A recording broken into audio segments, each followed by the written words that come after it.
In some ways, there appear to be brain architectures that can be likened to the hierarchical structures that you see in large language model processing. In other cases, it would appear that the physical distribution in a body with a nervous system and muscles and other anatomical features does things very differently than a disembodied cloud structure that is engaged in high-powered computational tasks. AI platforms are sometimes referred to, or their components are referred to as agents. And so it's very interesting to think, well, is an AI agent similar in the relevant respects to a biological organism agent? And on what basis do we make the comparison? What AI and biology can teach each other about agency, with Alan Love. Agency, directionality, and function all are concepts that swirl around this large space of purpose in biology. So we can maybe break them down one by one. Agency refers to the capacity of organisms to self-maintain and select behavioral options from among sets of choices available to them in order to pursue their goals, such as reproduction or foraging. So we're all familiar with earthworms. They crawl through the soil and make it possible for that soil to be used for lots of our human endeavors. But in fact, when those earthworms are moving through the soil and consuming it and defecating it and churning it up more generally, they are actually creating an environment that is more conducive to their continued existence. That behavior is usually referred to as niche construction, where the organism is in some way constructing or building its own environment. And the important thing is that environment is inherited and passed on beyond the life of the individual organism, and thereby can have that longer-term effect. Then we can start to see how there's this direct impact between thinking about an earthworm simply moving through the soil and long-term consequences for, say, the evolutionary process and how it shapes new functions and helps us better see that the small and the mundane organismal decisions are actually having potentially broad consequences for the history of life. The question that is interesting about agency in the space of biology is to what degree is the capacity of agency somehow explained away if we attend to, say, lower level systems, maybe especially the nervous system and the brain in animals, to understand how an organism could have that agency. And is it the case that the very idea of agency somehow evaporates once you pay attention to those lower level systems? Historically, I think we can see even some biologists willing to countenance the possibility that organisms are glorified robots, simply responding to the stimuli in their environment based on historically conditioned instincts. And that view has been popular at different times in the past, but I'd say it's exactly that view that a lot of contemporary biology is not as happy with or comfortable with anymore in thinking about the organism as a genuine agent.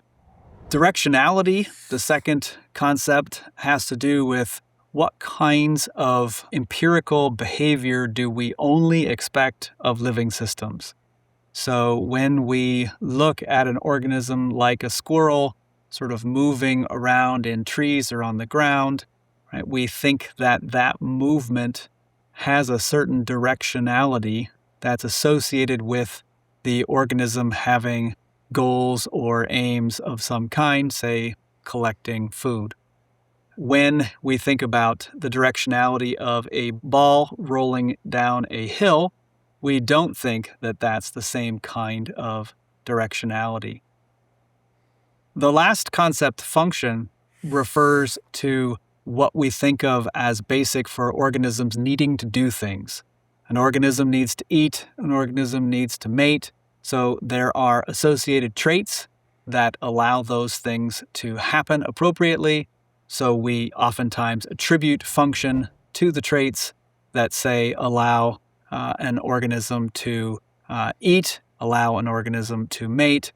And the question then is, how did those functions arise? Because we know from looking across the tree of life that the nature of those functions is not uniform, that whales eat very differently than squirrels, and mating behavior is very different across the animal kingdom.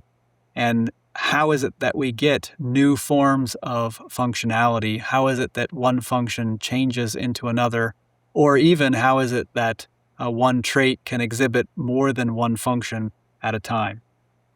So that, I think, sort of gives a broad viewpoint of those three core concepts, and maybe just to sort of tie them all together, what makes it interesting and also potentially controversial is whether or not, when we pay close attention to agency, directionality, or function, we end up seeing biological processes and evolution in a different way than before.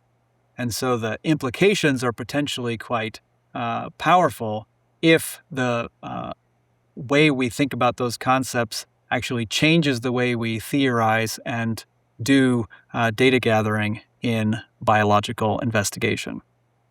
So the context of artificial intelligence, or AI, in thinking about purposiveness, goal-directed behavior, agency, is really exploding, and something that I think of as super exciting, because we're seeing so much happen so fast that our sort of capacity to do has outstripped our capacity to understand in many circumstances.